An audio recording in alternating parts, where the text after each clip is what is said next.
And welcome into Juck on Bucks. Appreciate you so much for joining me on a Thursday. And we start today's show with a little bit of action from last night, right down the street from JUCKEYE Studios, as a man wanted by police was fleeing, got in a car accident, and then promptly, with the police in sight, began firing at them, carjacked a minivan.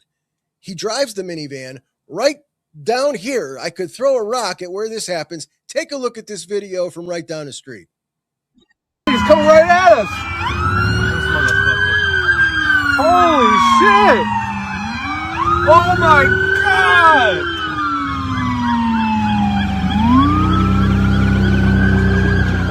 It's high action.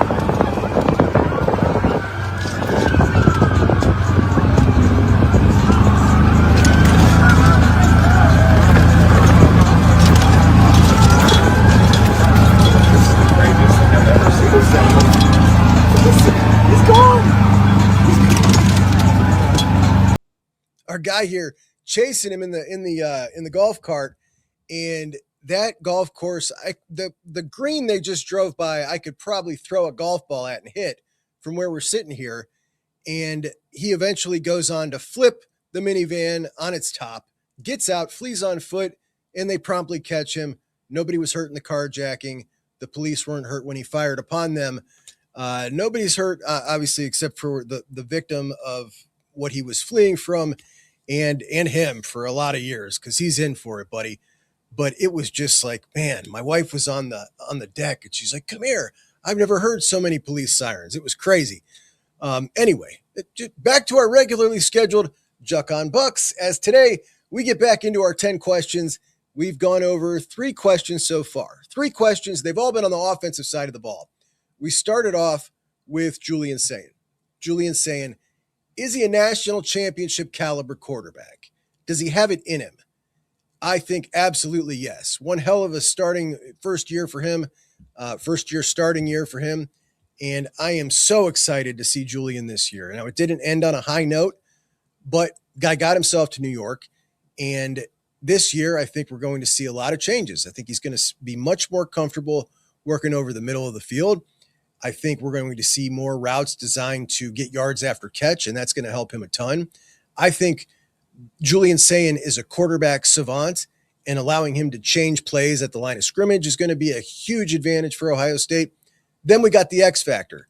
That's Julian, now allowed to use his legs. In fact, encouraged by Ryan Day to use his legs, and he's going to be a playmaker this year.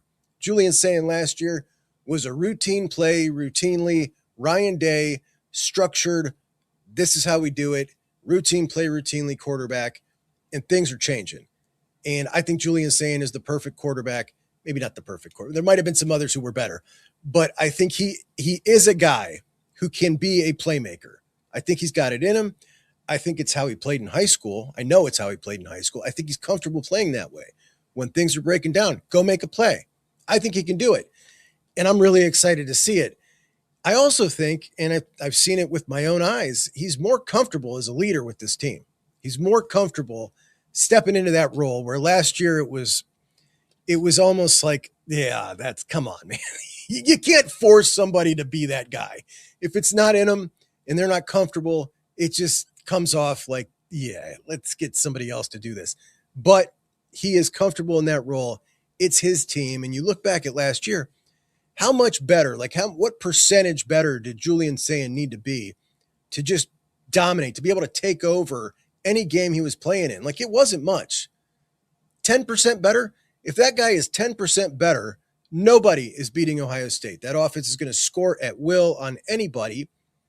And, well, as long as question number 2 holds up. And question number 2 is this offensive line talented enough to win a national championship? And we went over that. This offensive line with a top 5 of Ian Moore, Austin Sareveld, Luke Montgomery, Carson Hinsman, and Phil.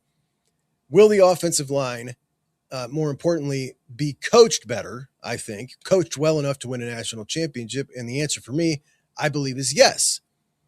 With the addition of Ian Moore, trading him out for Tegra Shabola, you've seriously upgraded your top 5 talent. It's a mammoth upgrade. This is Phil Steele's number 2 offensive line in the country. We also went over Phil Steele's ranking of Austin Sareveld as the number 4 tackle in the country, Luke Montgomery, the number 1 guard, Carson Hinsman, the number 1 center.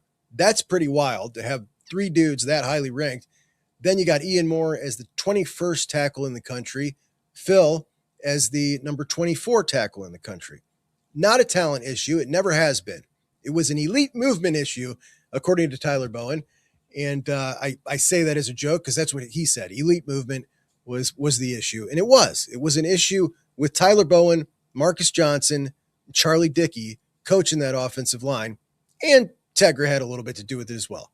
I mean, look, everybody plays a part. But all in all, subtracting Tegra, better coaching, adding Ian Moore, and this is going to be a dominant offensive line, in my opinion. Then, of course, you bring in Art Smith. Art Smith, an offensive line guy, is the offensive coordinator coming over from the Pittsburgh Steelers, where he had the same role. And Art was question number 3. Can Art Smith make the Ohio State offense elite again? And as he takes over the Buckeyes offense, which had a real hard time finding an identity last year, who were they? Well, what they ended up being was a turtle paste tight end bonanza is what I called it. The turtle paste tight end bonanza offense ended up being their identity. I don't know if that's what they wanted it to be, but that's what it was. Will Art fix it? Art's a smart guy. Art is an offensive line guy first. And I'm a big Art Smith guy now. And I'll tell you the truth. I think I would have been an anybody Ryan Day trusts so long as he backs away kind of guy. Anybody he trusts enough to hand over the keys and say, you run the offense, I'm not involved. I would have been anybody. Like anybody in that role, I'd have been like, let's go, let's do it.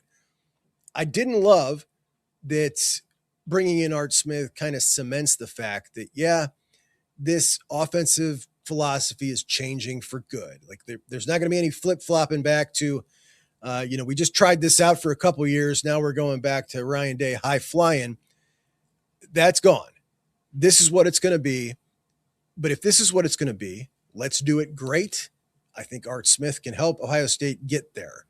If executed properly and the way they've been beefing up in the trenches, this, if this is great, it could potentially look like early Saban national championship level teams where they're just better in the trenches. They're better in the skills. They're better everywhere and they're better coached and they can just beat you any which way. It could potentially be something like that. When we look at other teams that have won national championships playing this kind of football, like Michigan in 2024, Georgia in 21 and 22, these teams, Miami didn't win a national championship, but similarly, built from the inside out. These teams don't have the skill that Ohio State has. So if Ohio State can coach like that, get the inside skill like that, they will have better outside players than any of those teams. And then what's it look like? It might be pretty devastating. And Art Smith is the right guy for the job. Most importantly, I think Ryan Day giving him the keys to take over the offense, I hope anyway that I think he respects him enough as a peer to let him take the whole thing and just stay out of the way. When we look at the Buckeyes, I was looking through Bill Connolly's S&P Plus, his Big Ten preview. A couple of things I noted that I wanted to share here on the show. Number one, last year the Buckeyes finished for the second year overall with the S&P Plus's number 1 defense, which is pretty remarkable considering all the guys they lost after 2024, rolling into the 25 season, and you come back and hit it with the number 1 defense again. But the offense was the number 13 ranked offense, which doesn't sound so bad compared to how many teams there are in college football, but probably not going to win you a national championship. The problem is with that offensive personnel, you expect better than the 13th best offense. And Connolly expected it to be better last year, and he expects it to be better this year as they enter with, again, the number 1 defense for the 3rd year in a row and the number 2 offense, number 1 overall team, which is pretty interesting. I like this guy's stuff, man. He's always been good, and that gives me a lot of confidence. When it comes to Art Smith, is he going to get the full keys? And what I mean by that, all right, you want to run heavy, okay, fine. You want to run wide zone, great. You want to run with a lot of tight ends and a lot of horizontal routes, awesome. Please, dear God, can you run with a little bit of tempo? Can you just adjust the tempo a little bit? And I don't just mean throw in a 4-minute drill once in a while, but I mean quit intentionally running the play clock down to 5 seconds in between every play. Connolly writes in his article about the Buckeyes, the single slowest team in the country, when it came time to shift it into high gear late in the season, they couldn't do it, which just kills me because I said it all season. There will come a time when they need to turn it on and they need to pick it up, and it won't be there. They won't be. The car's going to sputter. And everybody told me to shut up. You're so obsessed with this. Sure enough, that's exactly what happened. Ohio State, Connolly says, scored 24 points against Indiana in Miami as a conservative plan backfired in both games. Day elected to settle for a tying field goal try late in the fourth quarter on a 4th and 1 from the 9 instead of going for it. And against Miami, the Buckeyes trailed by 14 at halftime and mounted a second half comeback, but they continued to keep the tempo so slow that they only got 3 real second half possessions. They had a 7-play, 4-minute drive in the fourth quarter. Totally unacceptable. His words, not mine. And it was totally unacceptable. It was so totally unacceptable that I came on here so apoplectic after that game live, and I was saying that I had not been as embarrassed by a first half of Buckeye football since Florida in 2006. And obviously I was being a little hyperbolic. I was a little heated in the moment. It was utter dominance in the first half, but the Buckeyes worked their way out of it. They worked their way out of it to give themselves a chance in the second, only to go out there and choose to run 3 offensive possessions in the second half. And that is the lasting memory of that season, and the season that I think was Ryan Day's worst coaching job compared to the talent on the roster and the coaching on the roster, which is a hell of a compliment, really, when you're talking about a 12-win regular season was his worst coaching job. But it was, because he had an absolute Death Star, the number 1 defense in the country that he didn't even need to worry a lick about, and that's the way it ended. Ryan Day and his organization, he is so good at this. He's so good at all of the things that go into creating the winning culture, creating the competitive excellence, creating that massive talent advantage and everything that goes into roster construction, putting the pieces in place to develop that roster, getting the right guys in to develop, and then coaching them on the field. He's masterful at all of that. But the sad truth with football is you can do everything perfect 364 days a year and make a bad coaching judgment or a couple player mistakes here and there, and it's all gone just like that. But to me, the biggest mistake all year was the Turtle offense, and it really showed its head under a magnifying glass against Miami in that second half.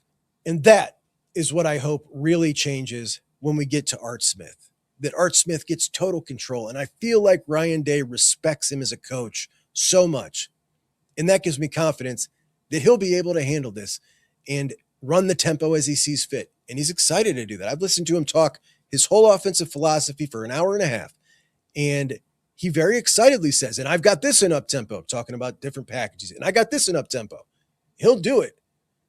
He's just got to get the keys to it. Connolly continues, time to take the training wheels off. Sayin has experience now. Bo Jackson, one of the nation's better backs and huge after contact. Talking about Art Smith, he says the run game will be almost unquestionably excellent and the offense will carve through most opponents. We'll see what happens in the big games. Sayin has vastly experienced offensive line in front of him with 3 starters returning, including 2 all Big Ten performers in Luke and Austin, and of course, Jeremiah Smith. So how do I feel about the offense? How do I feel about the offense under Art Smith? I feel really, really good, unless it becomes glaringly obvious that Art Smith is being held back. And I don't think that's what's going to happen. So I feel great about it. So anyway, the tempo, we'll be able to tell real early on in the season. But today's question, we're flipping to the defensive side of the ball. The defensive side of the ball, the best young position coach in college football, James Laurinaitis.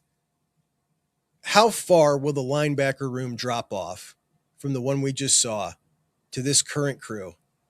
And will it potentially be the thing that holds this defense back from being good enough to win a national championship? That's a mouth and a half full right there. I guess how far back, what's the drop off like from 2 top 10 picks? What's the drop off like from those two and Peyton Pierce to what you're coming in with this year at linebacker?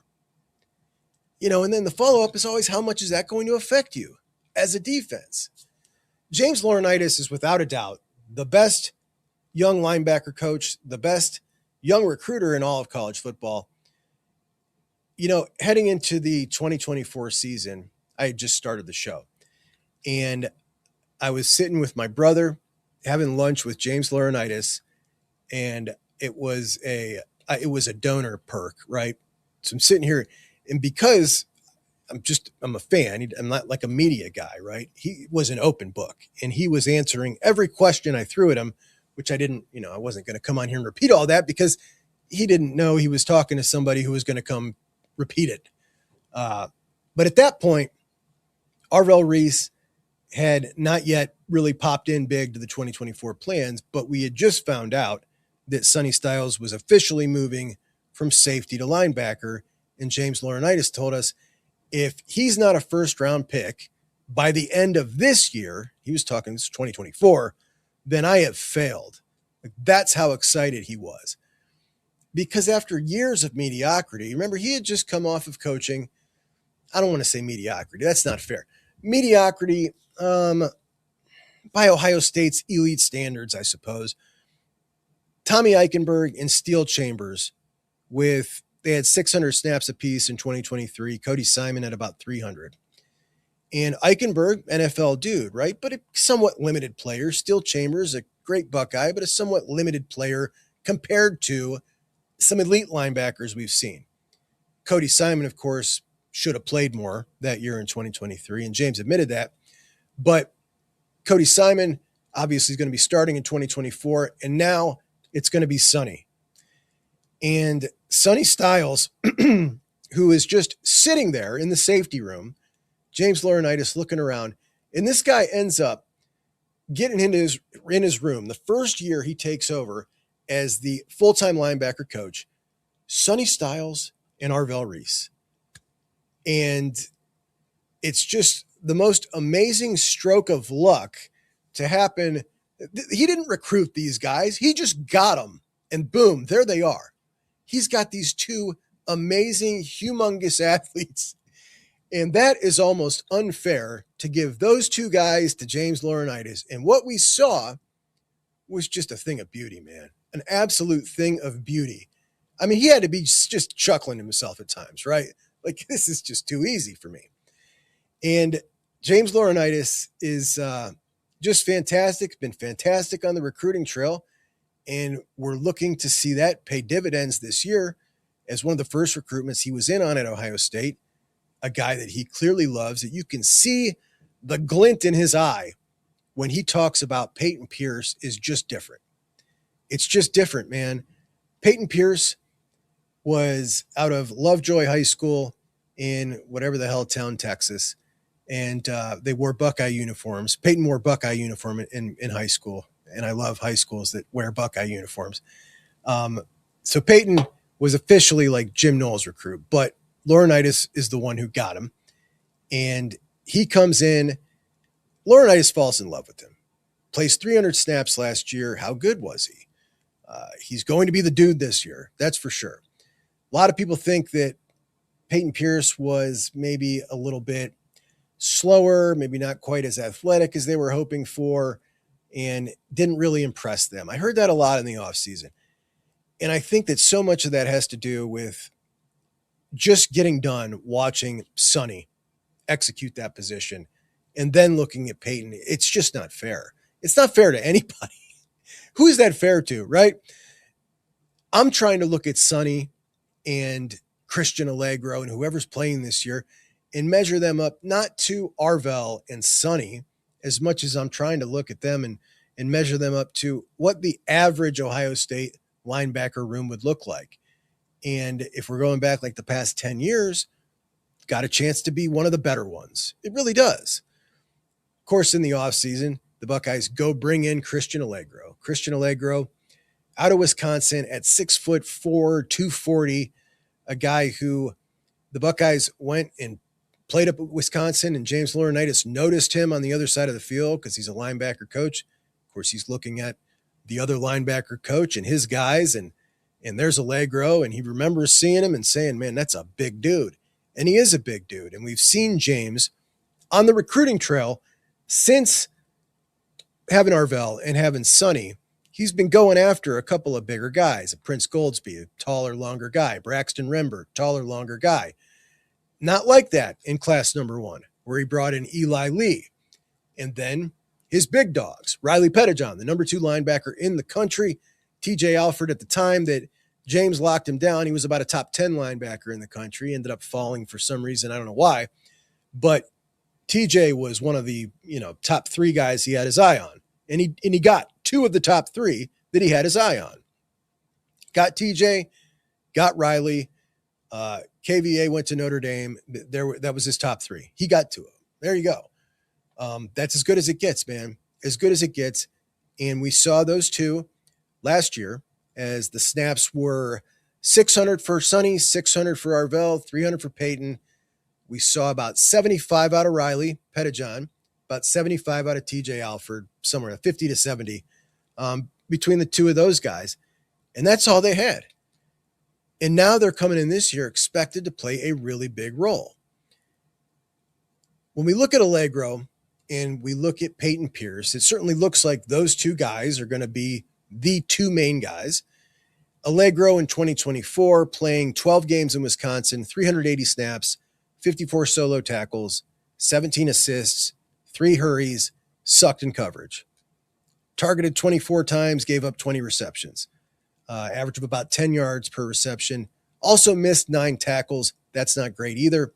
Then he came back last year. I'm sorry, that was 24. Last year, 450 snaps, 4 sacks, 5 hurries. He played a little more towards the line this year in 25 and was good at it. Again, in coverage, targeted 26 times, gave up 20 receptions for 10 yards a pop, which wasn't good. But he really unveiled that he is a very quality rusher. This guy can rush the passer. He's got a great bull rush. He's got some power, but more power than you would think behind a 240-pound guy. He's long, and it's pretty impressive stuff. Out in the open field, he's got some pretty good top-end speed. Not great change of direction, but not a lot of 240-pounders do. We're just used to seeing a couple of them that do. But he doesn't, and he can't cover well, and neither can Peyton. So there's going to need to be some creativity here. It's not just we're throwing these 2 out there and they're both playing 600 snaps. I don't think that's the way this goes. I think we're more likely looking at a scenario where, let's say Peyton plays 600, then you've got 900 more snaps, 900 more. Well, let's say 400 of them are Christian Allegro, and then you've got 250 to Riley, 250 to TJ.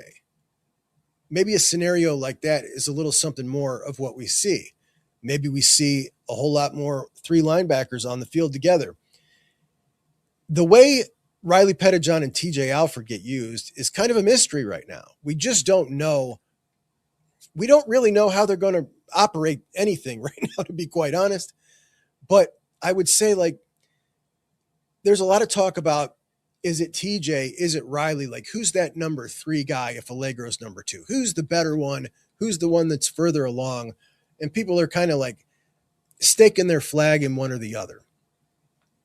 I love both these guys. I think everybody does. But if you're asking me to pick who is going to be the better linebacker, I am 100%, 10 times out of 10, picking Riley Pettijohn. And it's not just because he's a freaky athlete. He is. I mean, really freaky. I'm talking like a 10-5 100 meter. 10-5 100 meter, that is a fast safety. That's a fast safety. A really, really, really fast safety. But he's a linebacker. He's 6'2", 230. TJ is not close to that caliber of freaky athlete, but by normal human standards, normal, even Ohio State standards, he's a really good athlete. But Riley is different. He really is. That's not hyperbolic there. Riley's different. Not just is he different, he's incredibly smart. Matter of fact, today, as I record this, is his 19th birthday. So he's incredibly young as well. Just turned 19. And this will always stand out to me. As a freshman in his first game in the big house, Ohio State made it a point to come out of the tunnel. Really, really quiet. They wanted to come out quiet. And Riley couldn't contain himself. He was the only one I saw of everybody walking out of the tunnel that just couldn't help it, man. He was smacking his head. He was yelling to himself. He was going to war. And when I saw that, I was that's it, man. I just love this kid. I love him. He's everything you want. And there is no keeping him off the field. TJ's not keeping him off the field. If anything, they split. I don't care that he missed spring. I'm telling you, this kid is so smart. And when I say this, it's almost like I sound like I'm talking down on TJ. I'm not. I love him.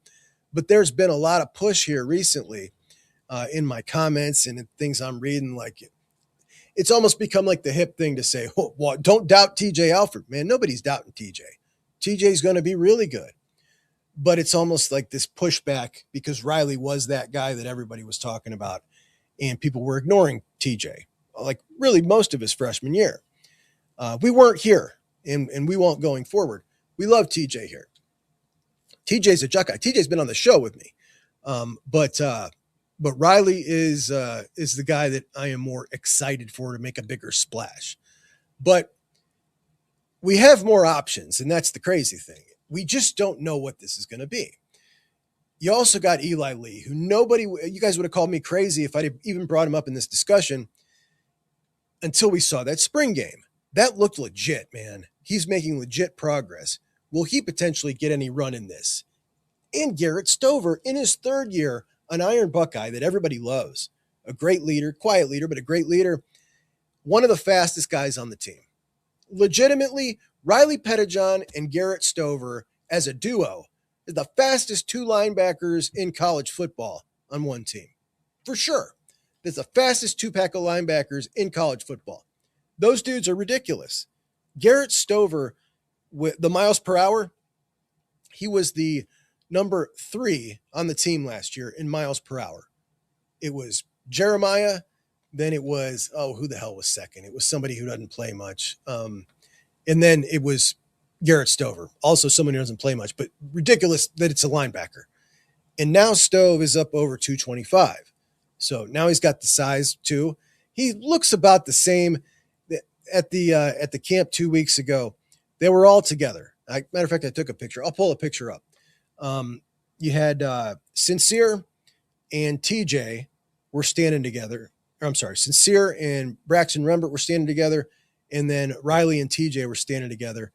And it was just like, all right, there's the second-year guys, there's the first-year guys, and, of course, Sincere and Braxton. What about them? Do they get any run? Watching Sincere in spring, physically, he's absolutely ready. He's as ready physically as Riley and TJ. He is as ready physically for sure. But he doesn't have those mental reps, and I just don't think there's going to be a lot of snaps to go around when you're already talking about 4 guys at the top that are going to eat snaps in Peyton, Christian, Riley, TJ. How much more is there to go around? And if they're going around, aren't they getting rewarded to Stover, to Eli Lee before they go to Sincere? I don't know. Most likely. But what's your confidence level that this linebacker room is good enough to keep this defense a national championship worthy defense? It's going to be the biggest question mark room of the defense as we roll into the season. Could you see a couple of games that are not great from the linebacker room early on? Can you envision that? I can. I can certainly envision that early on. But I don't know. I'd say I'm an 8.5 that this is going to be, halfway through the season, we're going to be looking at this, no concerns. This is a championship quality linebacker room. That's my thoughts on it. but I'm curious to hear your guys. But I'm giving it an 8.5. It is not going to look like it looked last year, but it doesn't need to. It doesn't need to be that elite to be a national championship winning defense with this linebacker crew. They don't need to be Sonny or Arvell. They just need to be them, and they need to be great at what they do. And we certainly know they got the coaching to do it. Honestly, you could probably put Steele and Tommy back in there with James now 3 years in, and I would feel confident that they would be a national championship. You might have been able to win a national championship if things were a little bit different in 2023 with Tommy and Steele. So what are we talking about here? I think you're way better than you were in 23. Let's put it that way. I do believe that. Now, a quick Ring of Honor take, just because I had a question the other day in the mailbag.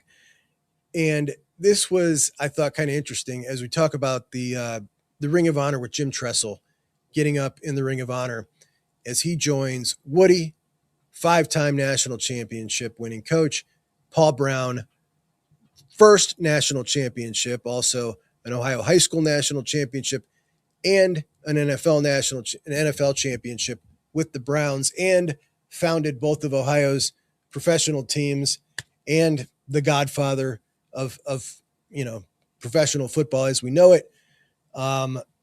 Certainly those three deserve to have themselves up there in the Ring of Honor. They're not the only ones. Of course, all the Heisman winners are up there. In addition to the Heisman winners, you've got Chick Harley, the house that Harley built. And then you've got the one and only, the man that, and I think this often gets left off the title. It is the Bill Willis Block O Award, right? When wearing the number 0 became legal, right? The NCAA had never allowed it. When it became legal to wear the 0, it looks like a block O. So Ohio State smartly said, why don't we make this exclusive and make an award out of it? And it was awesome. And the way they chose to do it was even awesomer, using it to honor Bill Willis, who is such an unbelievably fascinating Ohio State story. A guy who wore number 99, which is retired, right? But that block O is something that you can always use to bring him back up. And this dude from East Columbus High School, who goes on to play at Ohio State under Paul Brown, and then Paul Brown's starting a pro football team. Well, I guess I'll go check it out. And he goes to play for the Cleveland Browns. He's a nose guard at about 6'2", 210 pounds. And he wins like 4 AAFC championships with Paul Brown, which is, the equivalent of the Super Bowl back then.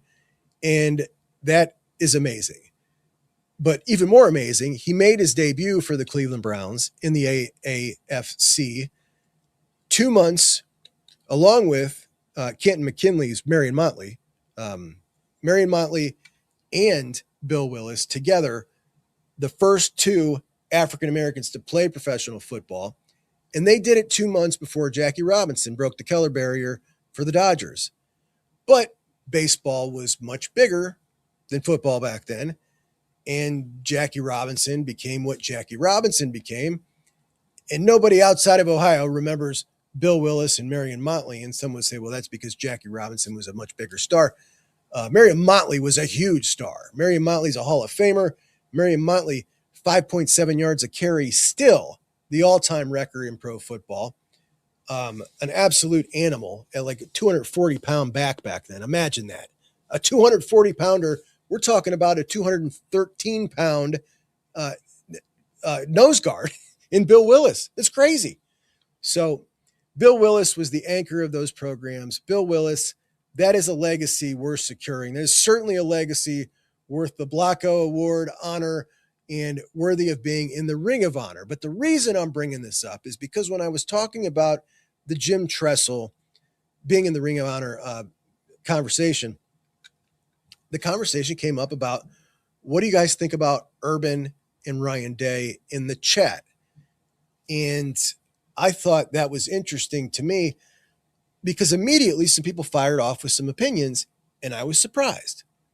When we look at Jim Tressel and we look at just who he is, what he's done, and being able to take over and take Ohio State out of that rut that they were in for 13 years under Cooper and turn that into 9-1 against Michigan and restore order, win a national championship, and just pass the program off in better shape, well, after one lousy year, than the program he took over.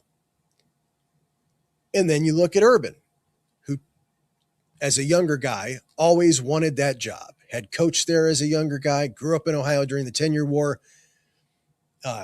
loved Earl Bruce as his mentor, and just the dumbest luck you could ever have that Ohio State was able to land him, that he was able to get that job, and how much he loved it, and how sick he is in the head, like us, about Ohio State football.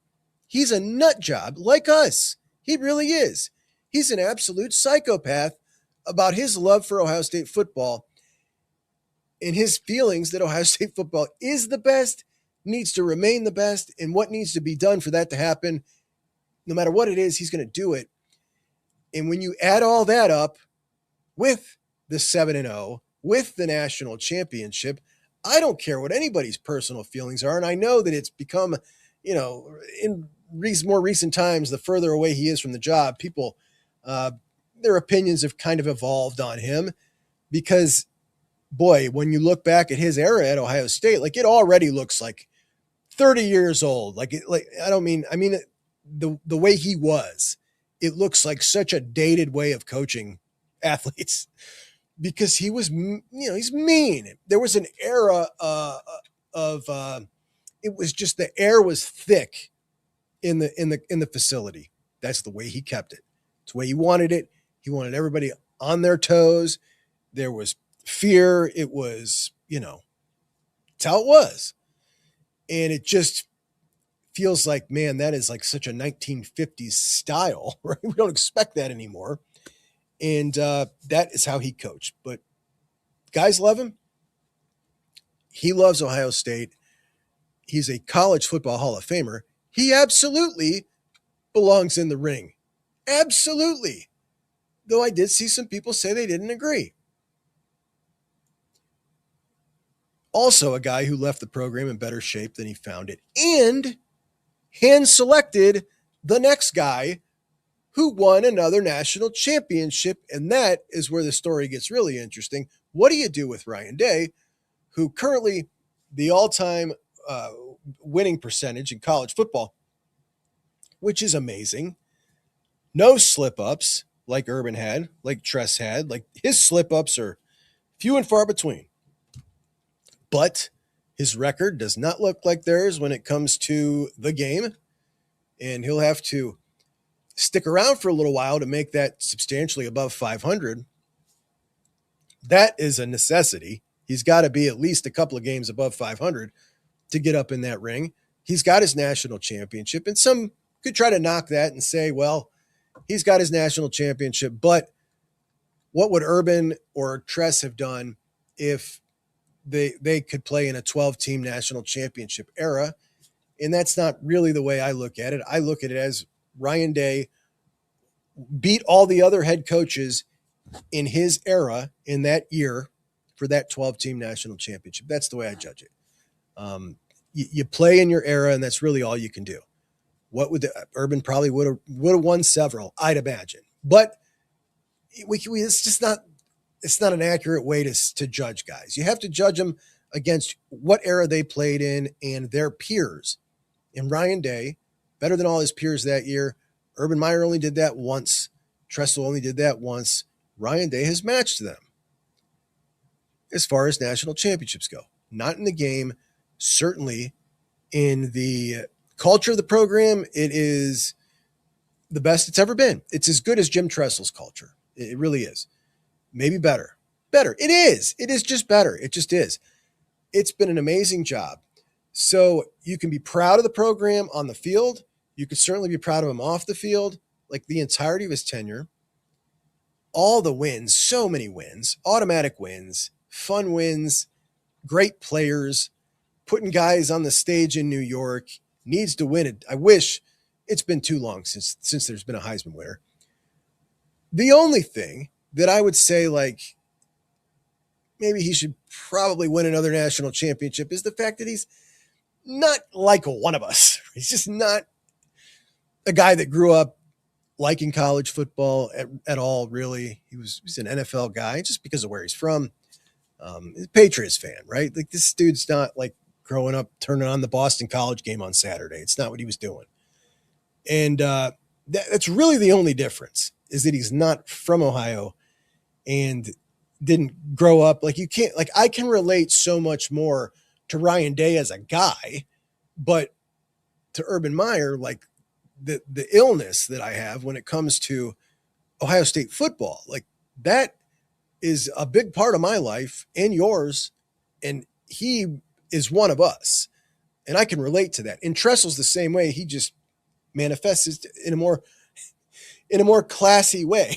He's just very classy about it, but he feels the same way. He's the same type of dude. So it is interesting, but absolutely Ryan Day belongs in the Ring of Honor for sure to me. And I think he will be. And I think Urban will be. And that's a big old ring, man. There's a whole lot of room left in that ring. Now, what I don't want him to do is to continue retiring numbers, because you need the numbers. You need the numbers on the field. But put them in a ring. Put guys that deserve it in the ring. Absolutely. It doesn't need to be so exclusive. Retire numbers, that's the next honor. The ring and the retired number, different honor than just getting in the ring. How about that? Can we compromise on that? Anyway, that's my thoughts on that I wanted to share, but I do appreciate you guys. Now, today, the launch of BuckeyeInsiders.com, and that is my new venture with Tom Orr, with Tony Gerdeman, with Michael Pettit, with Ross Fulton. Those are our two X's and O's guys. We got Marcus Hartman covering basketball. It's quite the crew of experienced Ohio State reporters, experienced X's and O's guys, and me. That's in me. I don't know what sector you put me in. It's just the Juck role. I'm in the Juck role, and you got all the other bases covered. So there it is. Join us at Buckeye Insiders. Join me on the Juck on Buck Substack. Get any of the new JUCKEYES merch at the JUCKEYES shop in the description of this video. And the thing I want more than anything is for you just to subscribe to the show. If you have not already, just makes it easier for you to find it, and it helps us out on this side tremendously. Appreciate you guys. Talk to you.